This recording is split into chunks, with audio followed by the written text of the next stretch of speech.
Traveling the Vortex.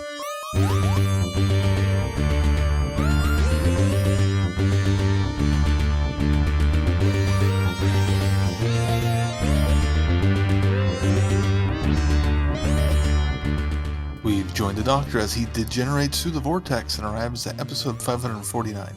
Or is that 48? I'm Keith. I'm Shaun. I'm Glenn. How's it going? He caught me up for a second because I was like, oh, wait a minute. Do we have the wrong one? But that was very clever. I like that. The episode's degenerating. Yeah, I like that. Now it's 547. Uh-oh. How far back are we going to go? I don't know. Well, he only went back 3, so maybe we shouldn't. Or maybe 4. I guess it was 4. Maybe 5. Yeah. 546. A little unclear. It is a little unclear, but it is happening during the Time War, so I assumed it was either 8. He started with 8 or worse, so. All right, well, did you guys do anything this week? Anything exciting? Watch anything? Read anything? I did not. That's why I'm asking. I did not either. I have been working my way through the Lock and Key graphic novels. Ooh, are those good? They are. We enjoyed the show on Netflix immensely. Finished that up with Patrick for one of our TV nights. And so I went to the library and I've been kind of checking them out a volume at a time. And I'm up to volume 5. And I have to say the show actually stuck relatively close to the overall plot. It, weaves in and out of episodes in graphic novel issues. But the main thrust of it is all still there. So I'm pretty impressed with that. But it's a good story and great artwork, so I highly recommend them. Nothing at all, Keith, huh? Nothing. I'm in season 4 of the UK version of Ghosts and almost done, and sad that I'm almost done. So that catches you up, right? Yeah. Hi, I'm Rupert Booth. I am known as Paul Ferry. And my name is Barry Williams. Together, we host Time Ram. Time Ram's a cruel mistress. It's a random number generator. That also. We roll a number from 1 to 30, and that's our doctor. Then 1 to 300 for the story, and then we ram them together. Even if it doesn't make sense. Cruel, I tell you. Time Ram, putting the wrong doctors in the wrong stories, so you don't have to. You're listening to Traveling the Vortex. Shaun, I know something else that you did this week, and I think that it is our something new 2-minute review for the week. Something new 2-minute review. So are you ready? On my mark, get set, go. And yeah, so I listened to the BBC audiobooks version of The Worlds of Doctor Who, which is an audio version of a book that's from back in the 70s. Or magazine. I'm not sure Glenn would have more information on that. It is narrated and read by Jeffrey Beavers and Louise Jameson, and I knew I was going to forget his name. Strax. Dan Starkey. Dan Starkey, thank you. And essentially it's just them reading the book. It is broken up into chapters, and there's some short stories, and there are some behind the scenes information on, an interesting one was the radiophonic workshop and how they did some of the music. It opens with kind of an overview of the show and up to the quote unquote current 4th Doctor. And then all of the adventure serials that take place are with the 4th Doctor, Sarah Jane, and Harry, which was really kind of a nice. I've missed this era, so it was kind of cool to get back into it.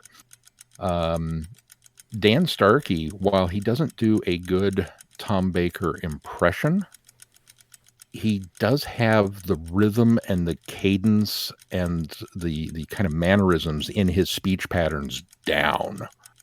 And so he was very good anytime he was narrating one of them. He also does a very excellent Harry Sullivan. So those are a couple things that you can look forward to. But if you're familiar with the book, this is no different. It's just an audio version of said book.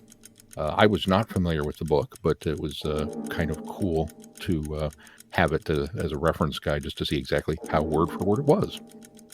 But that just dropped, and that's my Something new. 2-minute review. I'm very well said, because I would agree 100% with everything you said. I had a chance to listen to it as well, and I think you're spot on the money. I also did. The little bit. Oh, you did too? Mm-hmm. The little bit of background that you're asking about. This was a hardback book that released in 1976, and it was 64 pages. And I don't think they do all of the book. I think they leave a few things out of it. The comic stories that are printed. Yeah, I was going to say, it looks like the comics they didn't do. Mm-hmm. I imagine that would be kind of hard to do audio. Mm-hmm. Yeah. Audioly. And BBC Books or BBC Audio have done a few of these annuals before. This kind of falls in that same vein. And Shaun, I think that this would be the best way to equate it to you. Didn't it sort of kind of give you the feeling of those yearbooks that you have that were printed? Yes, very much so. It's very much in line with those. So. Very much so. Hello, fellow time travelers, and welcome to the Doctor Who Target Book Club podcast, the only podcast to discuss, in story order, all the Doctor Who novelizations. My name is Tony Whitt, and every 2 weeks or so, I'm joined by a 2 to 3 person discussion panel, including our so-called expert who's been a Who fan since 1979. That would be me. We also get the views of intermediate, casual, and novice fans who either have never seen the show or who have never read these books until these podcasts, including Dalton Hughes and Alison Fitz-Seyfried. You can find us on iTunes, Stitcher, Spotify, or wherever you find good podcasts, or even ones like ours. You're listening to Traveling the Vortex, a Direction Point podcast. All right, well, let's move on to news. Well, as we theorized last time, a trailer dropped during Eurovision. What? The Eurovision contest. I didn't expect it. I know, it's so shocking. But what was surprising about the trailer is it gave us the 3 episode titles for the specials: The Star Beast, Wild Blue Yonder, and The Giggle. I was really kind of taken aback by the first one, the Star Beast, and I don't suspect that this will be an adaptation of the comic, as they've done with like Jubilee for Dalek and what was the other one? Oh, Human Nature, Family of Blood, which adapt the book by Paul Cornell. I don't suspect that they're going to do that, but it does kind of muddy the continuity waters when you name something the same as a comic with the Fourth Doctor. But I suppose that there'll be some. I think we've had other stories that share titles as well, so I suppose this will just be one more. What do you guys think of the trailer? Television story. Right. I liked it. I think it showed. I think it had a couple of. I think it was mostly new footage, but also still didn't give away much about the specials, which I appreciated. I liked getting a little better look at the things that are chasing Beep, and we did get a little better look at Beep the Meep as well when Donna touches its eye. Yeah, Donna got a real good look. Yeah. Up close personal look. But I think of all the trailers they've dropped, this one... this one made me most excited, and I think maybe it's because of the way it's crafted, and we got the episode titles as well, so that was that little bonus. But I think this is the best one so far. I was also surprised by how many shots the new character Rose is in there, because she's in there a lot, even though she doesn't say anything. Well, I presume that she probably has quite a big part, because she's Donna's stepsister, because Donna's mom has now remarried her dad. And so I have a feeling she's going to be quite a role. And this was that Rose character that they kept teasing that was, going to be had been cast. And everybody was speculating, who this was. So this is who this is. And so I think she's going to probably have a pretty predominant role, especially considering that this trailer featured her a lot more. It almost made it seem like she is much more the companion for the series or for the specials. I'm very very intrigued. The fact that they called it the Star Beast, and that was the first one, and I was like, what? I'm excited to see what they're going to do.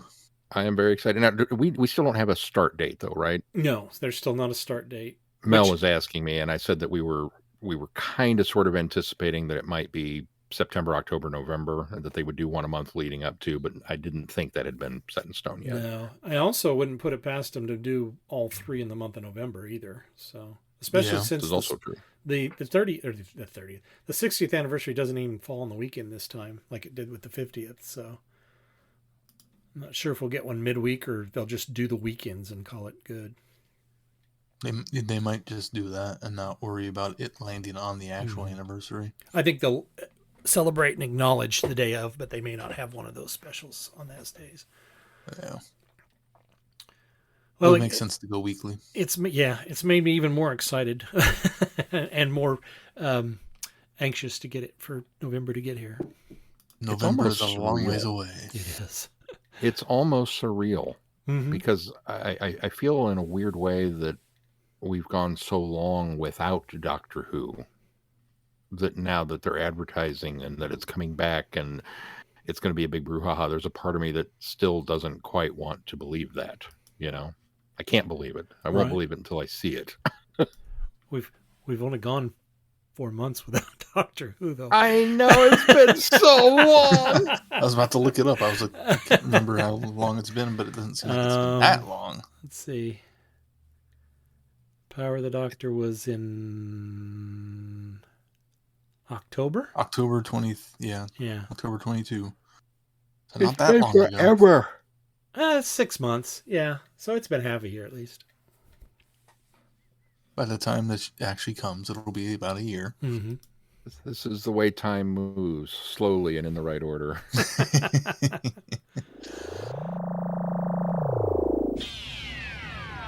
You are invited on an adventure across all of time and space, in a completely random order. It's the Police Box in the Junkyard podcast. Jump in the TARDIS with your hosts, Eric Gulbranson, Asad Kheshki, and Matthew Kressel. Explore Doctor Who TV stories, audio adventures, and books, both novels and non-fiction. The Police Box in the Junkyard podcast. It's the entire Whoniverse on shuffle. The Police Box in the Junkyard podcast is a member of the Direction Point Network and is available about once a month wherever you find your podcasts. You are listening to Traveling the Vortex. All right, well, should we move on to a review? We are starting another 60th anniversary year special. Big Finish has opted to celebrate the year with a series called Once and Future, and they have released their first one in that series, and I think it's 8 parts? 9 parts? I can't remember. It actually goes into next year. But anyway, this is the first one, and it's called Past Lives. The Time War. The Doctor has been injured and brought to a Time Lord field hospital. His body glows with energy, but this is no regeneration into a future form. Instead, the Doctor's past faces begin to appear as he flits haphazardly between incarnations. Staggering to his TARDIS, the Doctor sets out to solve the mystery of his degeneration. Who has done this to him? How and why? From the Earth to the stars, across an array of familiar times and places, he follows clues to retrace his steps, encountering old friends and enemies along the way. Tumbling through his lives, the Doctor must stop his degeneration before he loses himself completely. I'll give it a dun-dun-dun. I completely enjoyed this story. Yeah, I give it a dun-dun-dun also. I think that there's not a lot of depth to it, and I think going into it, I sort of wondered if it would be or wouldn't be, especially since they're pulling this out so long. In the past, they did Light at the End was their 50th anniversary one, which was the big box set that all sort of came together, and it sort of had this major epic feel to it. You know what I mean? Like this kind of weight that they had put all of this together. And I think you're thinking of Legacy of Time. No, Legacy of Time was Big Finish's Oh no, I may have them backwards, don't I? Yeah. Yeah. Well, Legacy of Time was the most recent big Okay, thing they did. That so was a whole box set, and then Light the at the previous End. one Light at the End was That- just one story, wasn't it? It was their 50. Well, I think it was it was a It was box set. 50th, but It was a box set, but wasn't it like 4 parts? I mean, it all came out together, trying to but I remember. seem to I think want to say it was like a. I mean, yes, it was came shorter. out as one solid release, but Right, I want to right. say It's it 2 was parts. a 3 or Oh, 4 it's 2 hour. parts. Yeah. Okay. It Well, was yeah, only 2 parts. 2 parts, so probably 2 hours for each part. Yeah, Yeah, something okay. like that. Well, regardless, it was meaty. And then same thing with as you said, what was the Legacy of Time, Legacy of Time, which that was the one that had Big was more Finish's anniversary. I think 25th or 30th. It must have been the 25th. Yeah, that sounds right. And so that one too, had sort of this epic feel to it. And this one, and I think it's probably because they're pacing it out over how many ever they're doing. I can't remember what they said there was ultimately going to be, but I think that I went into it thinking that this was going to be like this happens and then there's this big cliffhanger, which there sort of is, but this story itself is really sort of a fun Fourth Doctor romp as well. And it's only an hour, I think was the total runtime on it. Mm-hmm. 8. There are going to be 8 of them. And I kind of like the idea of this not actually being the Fourth Doctor, as we've kind of accepted with the 14th Doctor that this is another incarnation, regardless of the fact that we're seeing the 10th Doctor's face. This is a different incarnation of the Doctor. Presumably, if you count this as a quote-unquote degeneration where he's actually stepping back through lives, then yes, this is essentially the Fourth Doctor. But in my mind, it also, since he stepped back from the 7th Doctor on back, I kind of felt like this started as the 8th Doctor, and this is almost like the 8th incarnation that's going to be running around as these, as his past selves, obviously being portrayed by the actors that are still with us, and presumably Stephen Noonan, who did the first Doctor in this, and Michael Troughton, who did the second Doctor voice. But it kind of caught me by surprise because it's just really this light, kind of fun story, especially when the monk shows up. The meddling monk we've always liked because when he shows up, there's a bit of levity there. They're always kind of a lighter story. You're going to get a little bit of humor out of the monk. He's almost a little, he's conniving, but he's no master. He's a little bit bumbling. He's no Ronnie, but he's also, another renegade Time Lord that I think they have a lot of fun with. And I think this story does a good job of playing to that kind of character, especially the fact that he's having, he's gotten into some trouble with somebody and he's having to fix that. It's almost like the mafia's, he's gotten in trouble with the mafia and he's the mob and they're coming after him unless he does favors for him. So, but I really liked that, and I thoroughly enjoyed Tom in this. Tom sounds like he is having fun, and that man is 80, 89? 87, 80, he's in his upper 80s. That man, he has so much energy when he does these recordings, and it amazes me that somebody at that age, and I'm glad that he can, but it's amazing that somebody at that age can put that much energy into that character, and I think that shows that he really loves playing that part so much. It was a pleasure to hear Kate and Osgood in this. I thought they were well played, although doing their own thing and being very unit-like. It almost was more of a recalling of the Brigadier, kind of, yeah, you don't tell me what I'm going to do. I'm in charge here. So I kind of liked that, although they sort of get themselves in trouble and kind of almost muck things up. And then Sadie Miller as Sarah Jane, wonderful job. If her tone isn't quite there, her cadence and her energy is, and I think that she is feeling this is my first, experience with her playing Sarah Jane, but And for anybody that doesn't know, Sadie Miller is Elizabeth Sladen's daughter. And so just to hear her, I really, by this probably third or fourth line she had, I completely bought into the fact that it was Sarah Jane in this story. I echo a lot of what you said. I like the idea of the degeneration. I think it's really cool, and I also got the impression that this is the Eighth Doctor, even though he's wearing the Fourth Doctor's face. Like he even almost seems to have the memories of everything that's happened. So it's not like a true degeneration where his mind has gone back too. It's just physically he's gone back, which I think is a cool idea. And while there doesn't seem to be a great imminent threat to it, it's a nice mechanism to give us the different incarnations without having it be a multi-doctor story. Yeah, exactly. Yeah. I like Kate and Osgood's involvement and the fact that it where it is set in their timeline, it appears that it gives them it gives Osgood the reason why she's wearing a scarf.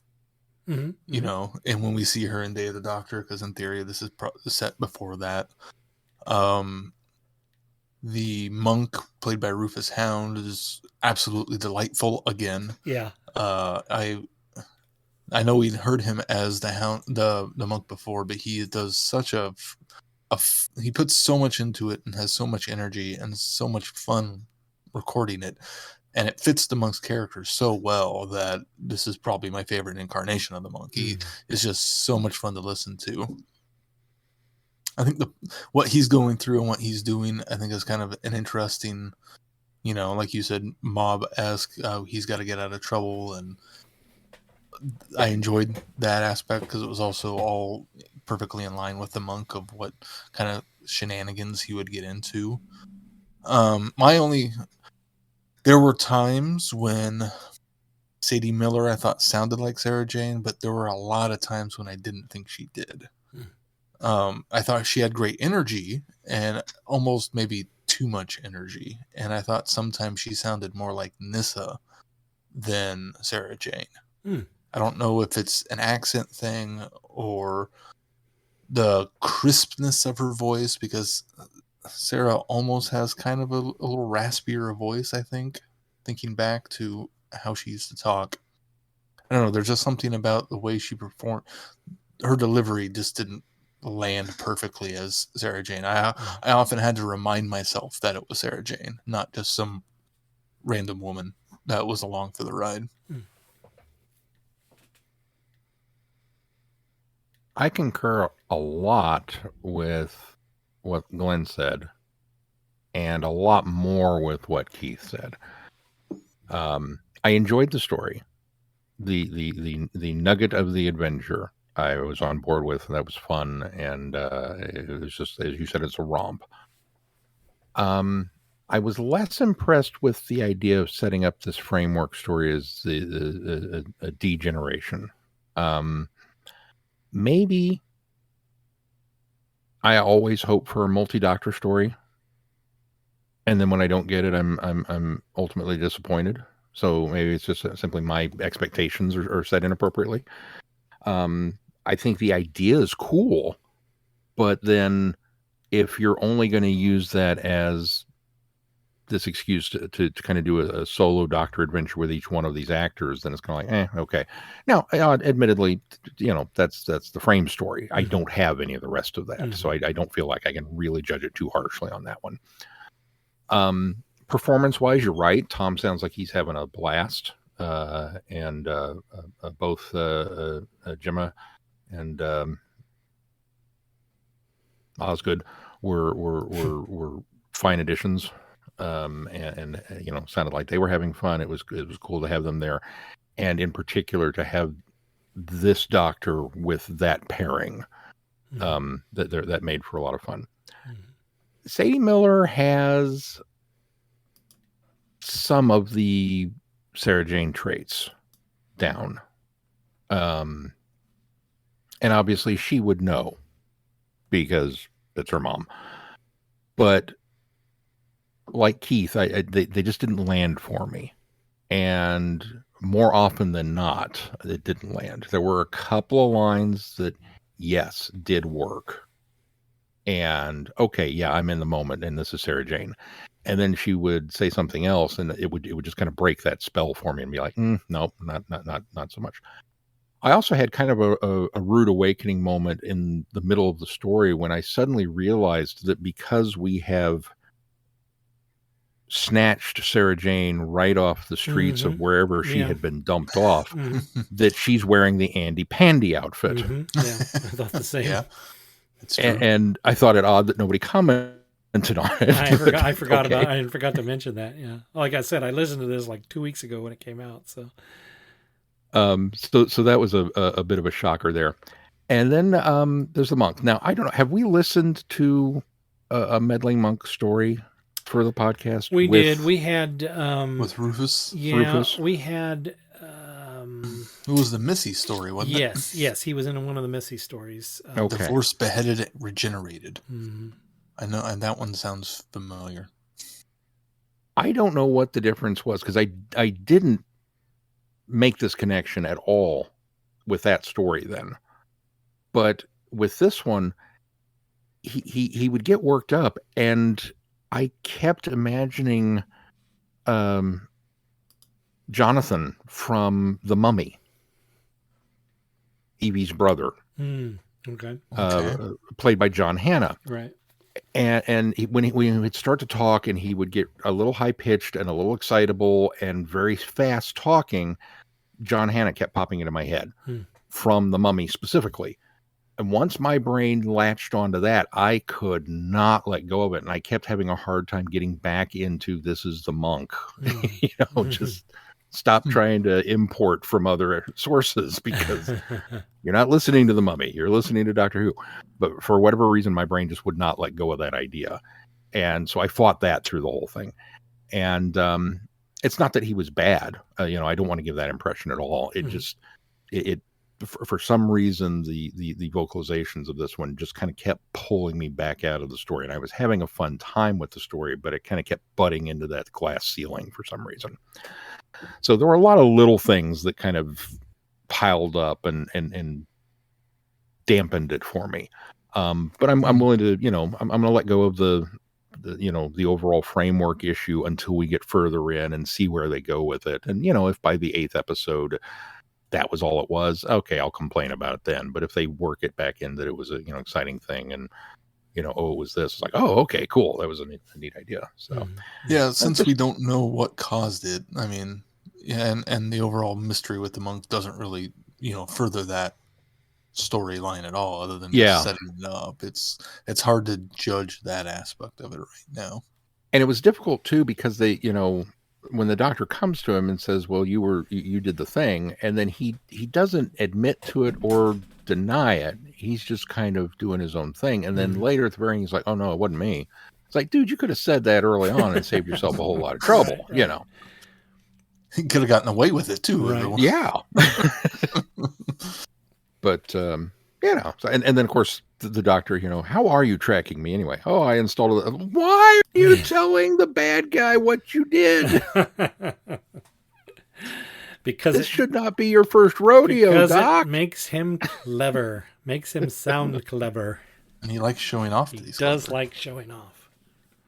Well, I think having the Fourth Doctor and this incarnation of I almost said Master, the monk together, I think is a great pairing. They both are such over-the-top characters, so large that the way they butt heads is really enjoyable to listen to. Mm-hmm. That's true, yes. And I never had a John Hannah thought in my head on this. Of course, I more heard, the Sam Swift from when Rufus was in The Woman Who Lived. I mean, so it's right on TV. Yeah. I also thoroughly I love Osgood, and I love the kind of constant where you were sleeping here. We're gonna have to talk about your work life balance here, and then occasionally I take work home with me, and it was like, oh god,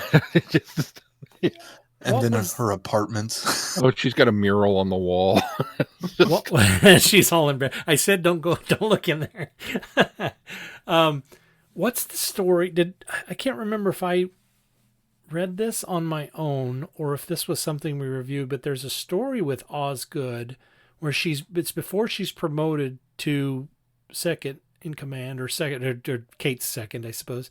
And she's working in the Black Archive, and in that, I think that the one of the Sontaran suits is being stored down there, and whatever the guy from the Sontaran experiment, it like his essence or energy becomes. And this isn't ringing any bells with anybody. That sounds familiar. Maybe I read it myself. I can't remember. But anyway, it sort of made it was in mind too when she said that she stays at work all the time. I recalled back to that because I think there's a part in there where she talks about how very often she'd get so involved in what she was doing that she would just sleep there in her office. So for the girl who has everything. That's the one. Yeah. It's in that Wintertime Paradox. Oh, right. Yes. book. Okay. Yeah.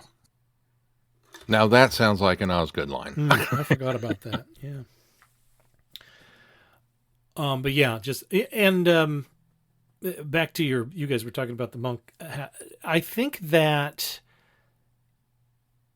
most, I don't think, do this, but I think Rufus Hound is sort of trying to put some Peter Buttersworth into it as well. Because I think he puts his own stamp on it, but I don't see a broad leap between the two. And I know we've had an incarnation between the Butterworth monk and this monk, which was a female actually. But there's not a large leap between the two. They all, in fact, I think personality wise, they could be pretty much the same, although the Doctor personality wise is quite different each time. But I think even in some of the things that he says and the way that he says them are also very much in the line. So I didn't have anybody else in mind when he would be, whenever he had any sort of lines, because I just immediately was calling back to Peter Butterworth's performance in the meddling Time Meddler and Dalek. It was the big epic Dalek story that he shows up in. Master Plan? That's it. Dalek Master Plan. Yeah, it's just a me thing. My brain is broken. So.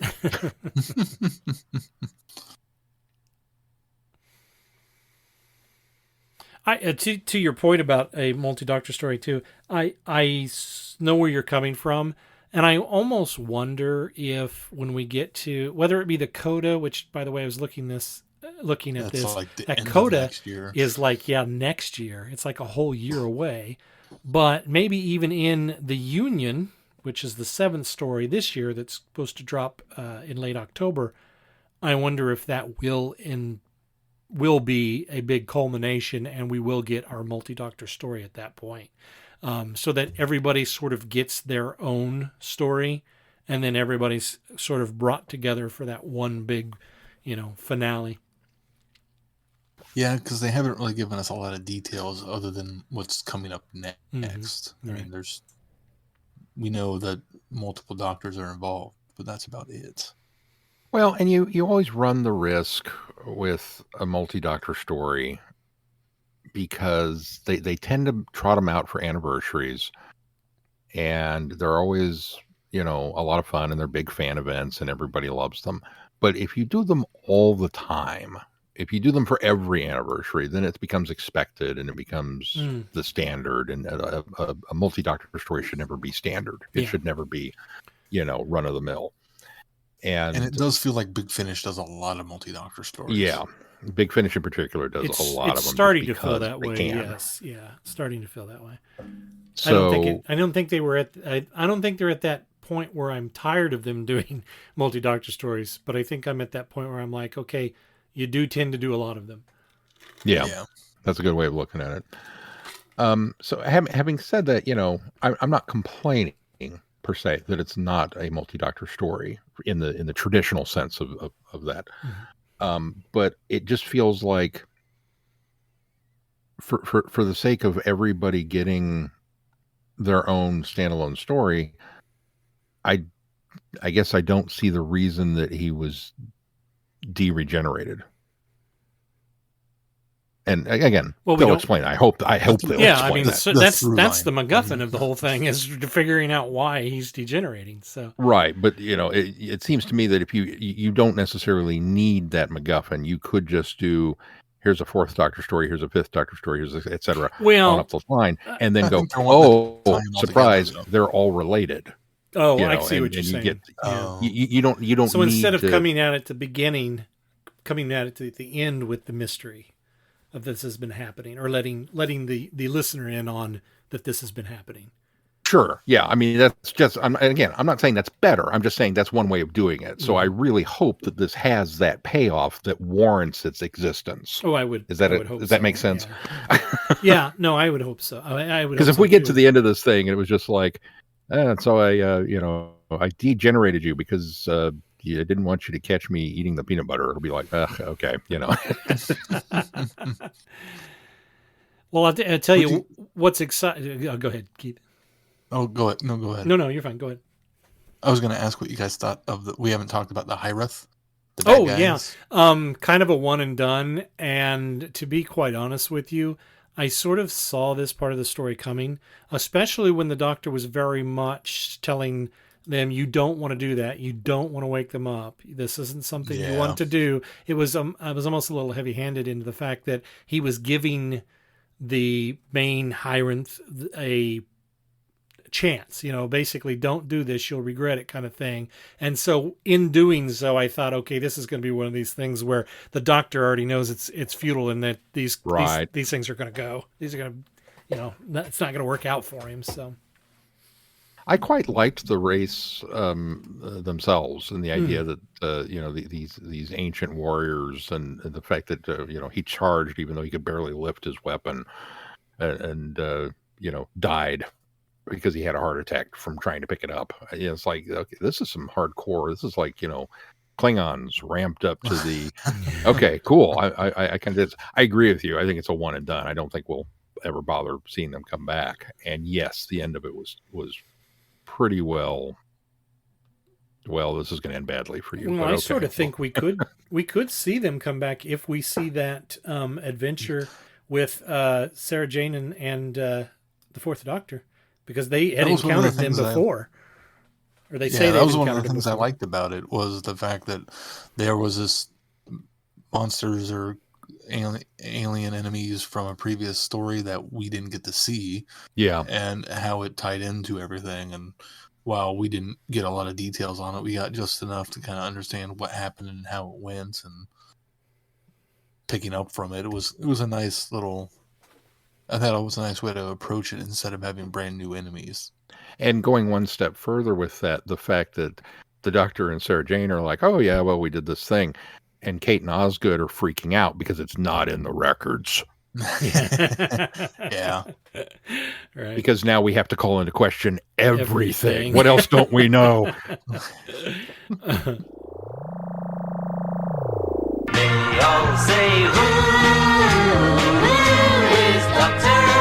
Do you collect Doctor Who? Do you have Doctor Who items and you don't know you collect Doctor Who? For all things in the Doctor Who collecting world, tune in to the Doctor Who Collectors Podcast, a Direction Point Network podcast. I am Larry Van Roospbergen, your host, and I have been collecting Doctor Who for 40 years. With popular features like collection protection and the most outrageous offer, we have a lot of fun. Available anywhere you get your podcasts. You're listening to Traveling the Vortex, a Direction Point Network podcast. All right, well, what else on this? I was going to bring up, and that's why I had you go first, Keith, because I felt like I was moving ahead. But I'm getting very excited for the next one, because we do know that the next one is the Fifth Doctor, Ginny, the Doctor's daughter, Ginny, and the Curator. But the Curator is being played by Colin Baker. So apparently there's more than one incarnation of the Curator. Curator as well. So that'll be interesting to see what they do with that. So is this the Doctor's daughter, Jenny, or the Doctor's daughter? The Doctor's daughter, Jenny. Wait, what? Yes. Both both? That joke never gets old. All right, well, what do we got coming up next on the schedule, Shaun? Well, coming up next on the schedule, we return to Act 3 of The Time War with Gallifrey Time War 4, and we will review all 4 of those stories, followed by dipping our toes back into Season 6B with the Past Doctor Adventures book World Game. And then we get some more Time War with The War Doctor Begins 5, in theory. If it's out when we think we're going to. No, we'll be do good. it. We'll be good. We're good? Okay. Yeah, well, that one comes out this month, and we're not doing it until next month, so we'll be okay. Okay, so we're good. So the soon to be released War Doctor Begins 5, in fact, I think Comrades in Arms. I think that comes out tomorrow. Or this week. And then we go back to the 60th anniversary tie-ins with some more comic goodness with Time Slip and The Star Beast, along with the comic strip adaptations, Doctor Who and The Star Beast from Big Finish. So much more to look forward to. Lots of fun stuff coming up. I guess we should have mentioned, we talked about it before we started recording, but it was kind of ironic how Once and Future is actually taking place during the Time War as we're going through our Time War stories. So we just can't get away from it, guys. We really can't. Even on weeks when we're not doing the Time War, we're doing the Time War. It's everywhere. Of course, and you can find of course you can find us at our website, travelingthevortex.com. If you get any value out of this podcast, why not put some value back into it? You can do that by clicking on our Patreon link and consider supporting us. And when you become a patron of the podcast, you unlock more audios and specials from us. If you could just give us $1 a month, just $1 a month, we'd love to have more. But just even $1 a month helps us keep the lights on here at Traveling the Vortex. Also, please consider giving us a 5-star rating wherever you subscribe to this podcast. Anything else we need to touch on before we close this one, fellas? If not, until next time, I'm Glenn. I'm Shaun. I'm Keith. Cheers. Good night, everybody. Be seeing ya, and thanks for listening. You have been listening to Traveling the Vortex. Doctor Who and all of its associated programs are owned and trademarked by the BBC. No infringement is intended or implied. Direction point! Direction point! A Doctor Who podcast network.